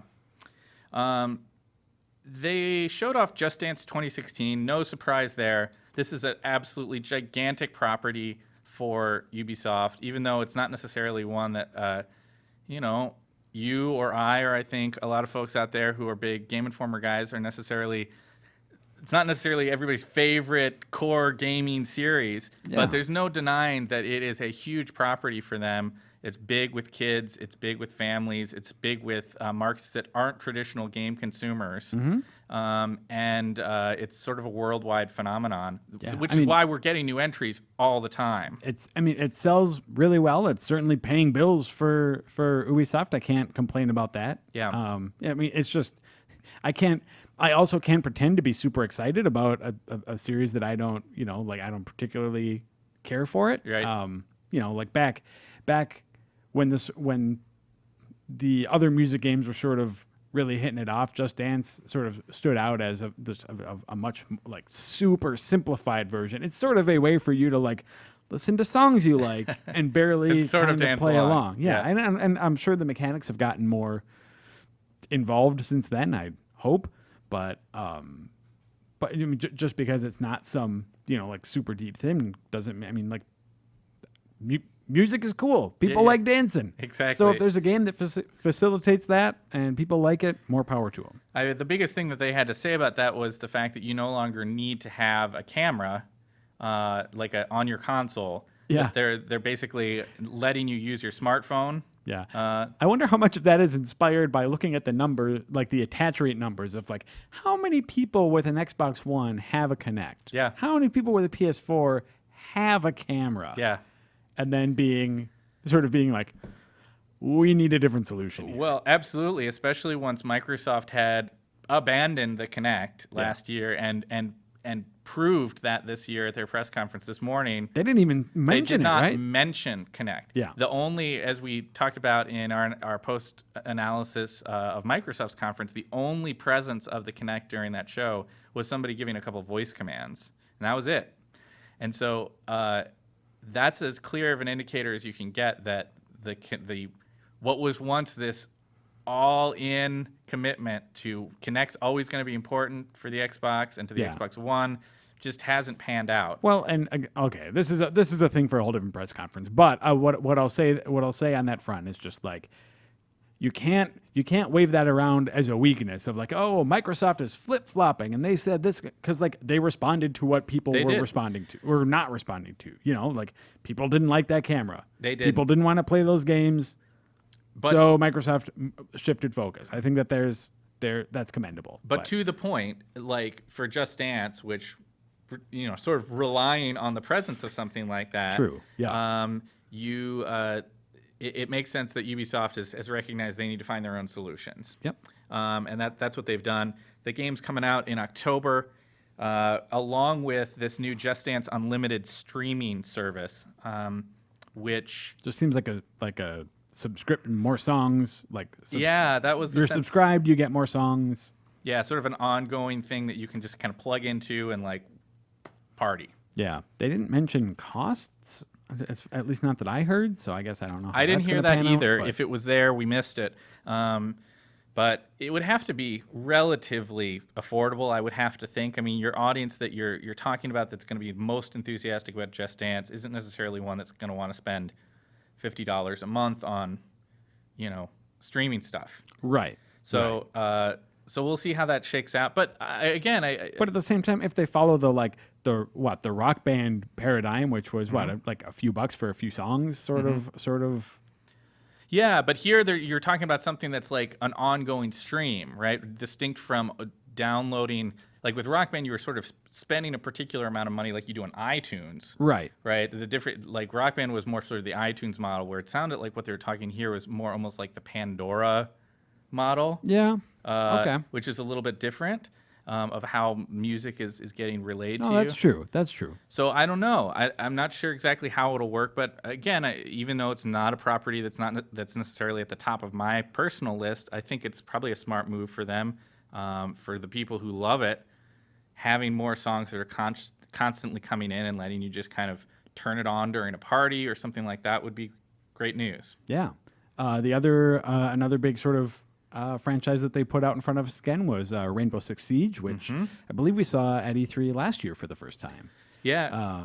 Which is what we've seen up to this point anyway has been a very multiplayer focused affair that has sort of two teams going up against each other and using environmental destruction to sort of complete their different objectives.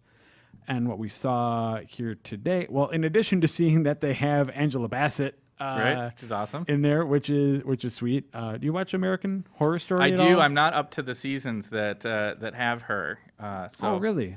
I thought she just started in 2, maybe. I don't remember any. Anyway, so she's in American Horror Story. That's where I've seen her most recently. But she's an impressive actress. So I think that'll be good for them. I think that they may have learned to how look at all the praise that Kevin Spacey got from being in Call of Duty. Yep. And I think that there's something there. Doubling down on some star potential. Yeah. I mean, when I saw it, for a second there, I was almost, when it showed itself to be Rainbow Six, I was almost thinking, is this a new Rainbow Six? Because they've been so committed to the idea of this sort of multiplayer mode experience of Rainbow Six Siege, and have been very resistant to talking about anything related to a campaign or anything like that. Yeah. The idea that you had Angela Bassett in here You don't with this bring- long narration, why would you do that for just a multiplayer experience? Yeah, you don't bring that in unless you've got some sort of story focused thing going on. But sure enough, they followed up that thing explaining that it was part of Rainbow Six Siege, and that they're bringing in that sort of terror hunt. Tarot hunt. Sorry, experience, which is kind of their answer to solo and cooperative play without the competitive element. Yeah. And the onstage demo for that I thought looked rad. I mean, you had all that cool destructibility. The use of the drones looks like it's continued to advance since what we saw last year when there was a demo on the show floor. Yeah, you've got people rappelling to get into a building, and blowing down walls, taking down the hostel. Still a lot of teamwork going on. It seems like if that's what you're into. But and then it just seems like a lot of fun. I'm curious, and as we had mentioned during the stream, I think people kind of look at environmental destruction as one of the things that could and or should be sort of defining this generation of hardware that we're on now. Yeah. And I think Siege does a good job of showing the potential of you see a wall there, blow through it and create a strategic opening. And it's not just a thing where there's a crack in the wall that says hey, you can blow a hole here if you want, so I'm think that's going to be fun. Yeah. I want to see more of how it turns out. And as we saw at the end there, that has that kind of Left 4 Dead or Mass Effect 3 multiplayer kind of final sequence that you have to deal with. Yeah, like a sort of extraction moment. Exactly. Here it's for defusing the bomb, and there's a bunch of enemies kind of charging in as you hold the space, so that you're having to get in the solo cooperative experience. You're getting that hold a space experience that is part of the multiplayer part, where you're defending in addition to attacking. So I thought that looked like it'd be a lot of fun, and that the fact that they're coming along with a September 24th beta for Siege is also really great news. It's not that far off. Yeah. And then we get to the next big one? Well, Trackmania was out there. Oh, Trackmania. Okay. The biggest news there is that it's coming to next-gen consoles. Yeah. It's a crazy racing game. Lots of speed. Lots of speed. I mean, there's probably not a whole lot for us to talk about other than the fact that I think it's cool that it is making its way to a broader audience at this point. Yeah. They talked about having 200 tracks in the game, as well as this kind of neat random track generator thing, which I would think for those kind of wild, zany, arcadey style of racing would be a lot of fun to just be able to make a track and see how fast you can get through it. Yeah, I agree. I don't have a whole lot to add about Trackmania, but I can talk about AC Syndicate. Yes, indeed. So what do you think of what you saw? Well, okay, so here's the interesting thing. I thought that, like in years past, that they would sort of use this as one of the major, long things that they were going to talk about. Yeah. Do an extended sort of presentation on it. Then I remember, though, that with their reveal, they actually did do a fairly, they spent, a 5 or 10 minute gameplay demo on it when they showed it a couple months ago. So I guess I can understand that they stuck to a little more of a cinematic trailer sort of experience to it. But I think, I don't know, as we were talking about before the press conference, they haven't shown a whole lot about this game so far that is like, this is a real sort of step forward versus the sort of, this is an incremental sort of nudge forward. Yeah. They haven't shown much to demonstrate that it's more than a nudge, but that doesn't mean that, you know, exploring this new time period, this new city won't be interesting. Yeah. You know, so I mean, like I'm still excited to play it. I still want to see what they have going on, but. Yeah, I was a little disappointed, to be honest. I mean, I Yeah. thought that the focus on this cinematic sequence had a couple of issues for me. I mean, one was that it was this really long cinematic, which was beautiful, admittedly. I mean, it was a really exciting thing to watch. Yeah. But it didn't really give me any new sense of what's going on in the game. I didn't get to see any real gameplay.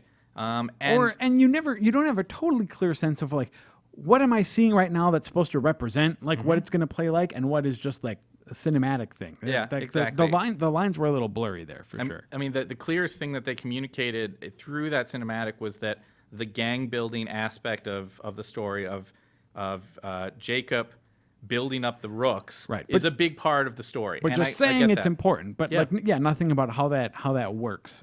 So I wonder if they said it's going to be on the show floor. Yeah. Like they say it's playable. So maybe we'll have, like once the show starts tomorrow afternoon, like once the doors open properly, we'll get some hands-on impressions and get a little more of a sense of it. Because I don't think that trailer was the best way to get people excited about it. I tend to agree with you. Not to mention the fact that the more I've heard about this game, the more I sort of feel the conflicting hand of the creative voice of the studio against what presumably someone in their marketing department would like to be presenting about the game. We still have we keep hearing from the developers on stage or during presentation that this is a game about two characters, and yet we don't see the second character at all during this presentation for E3. That's true. I mean, and that's a fair complaint, and at the same time, it's also like they're also making progress, so it's kind of hard. I mean, for me, it's hard to get like too angry because like just last year it was why can't you be a woman? And now they are saying, well, you can be a woman. Why don't you show us you being a woman? Which again, like I'm not saying that isn't a valid complaint, but I'm saying it's also a little bit like at least there's a step forward, so it's hard to get it's hard for me to get too upset about it. I mean, I don't know. From my angle, it's less a matter of whether that other character was a guy or a girl or an animal. Just it's another main character that they're not showing. That they're not showing. For sure. And for sure. If they're saying that it is a main character, that this is the story of these two siblings, I don't know why at this point. I mean, E3 seems like your opportunity, especially if you announce with your main character being Jacob. Yeah. That E3 is a great opportunity to kind of like blow out your other main character and talk about what makes that character different, why they're going to be compelling. Maybe it's part of this sort of longer marketing plan that they're going to roll out more information about her at Gamescom, or try to hold off really people knowing anything about her until launch or something odd like that. Yeah. But I honestly, I feel like it's a missed opportunity because you think about a game like the most recent Grand Theft Auto, and that 3-person team was one of the most compelling things going into that title that you could look forward to. The idea that you'd have these different perspectives, you'd have different angles on the action. You'd have one guy who was this total crazy guy, and another guy who was sort of a family man. Yeah. That made it really something to be looked forward to. And I feel like, I don't know, it's weird that they haven't embraced that yet with this game. It makes me a little scared that it may not be as big of a thing as they want us to think. That may very well be true. And then the last thing we've got is their sort of the rebirth. One more thing? They're one more thing. Our show's done. Here's one more surprise, which is a new Ghost Recon. Recon Wildlands, it is? Yeah, Wildlands looks like a big departure, right? Yeah. Oh, yeah. A big departure from what we know Ghost Recon to be. Not so big a departure from what we know Ubisoft? Far Cry and Ubisoft to be in general, So, I mean, it seems like I said when we were watching it, they definitely know the parts of their open world formula that they do well. Like a world full of a lot of different activities, different pathways through to different objectives. All of that sort of stuff seems to be present in full force. It has a Ghost Recon name, which means that it also has more of an emphasis on sort of military technology and stuff like that. Yeah, So, I did like the way they sort of presented it as being these distinct ways that you could approach any given challenge. You got this sort of ambush or stealth approach, all leading to it was effectively the same mission, but just done in different ways. And we've seen lots of games in the past sort of say, hey, you can do a mission this way or this way. And I think over time we've gotten to a spot where those are more dynamic. It used to just sort of be like, if you're stealthy, that just means you go through the door labeled stealth. And if you're action, it means you go through the door labeled guns or something. You know, it seems like it's getting a little more responsive and stuff. That looks like a lot of fun. I want to get in there and sort of experiment with the world, especially if it's sort of, you know, if the characters in the world react to you in different ways, and if it's possible to sort of mess with people, I always like that. Yeah. The challenge in that space is, of course, always they can show off all they want, how many different ways that you might be able to do it. But if inevitably it always devolves into a throwdown fight. Yeah, if it's always just chaos all the time. Which happens, right? There's happen. lots of games where they advertise there's all sorts of options. But at the end of the day, it's like, well, they saw you. Yeah. So now it's a big fight. Yeah. There's going to be some balance going to be done. But at the end of the day, I think, you know, bringing back a franchise like Ghost Recon, even with a slightly different spin, is still a good move on their part. I also think it's good that, I think that was sort of one of the show stealers here. And for the company that sort of infamously leans on Assassin's Creed all the time, I think for them to have some other games that people are coming out of this talking more about, maybe not the best sign for Assassin's Creed, but is at least a good sign for, you know, Ubisoft as a whole. And we'll see. I mean, there's still the possibility that one or more of those Ubisoft games may make it to the final show of the evening, which we are going to be back to cover here in just a couple of hours. Sony's press conferences this evening. Maybe we'll see more about Assassin's Creed Syndicate. Maybe we'll even see more from some of these other games that Ubisoft has shown.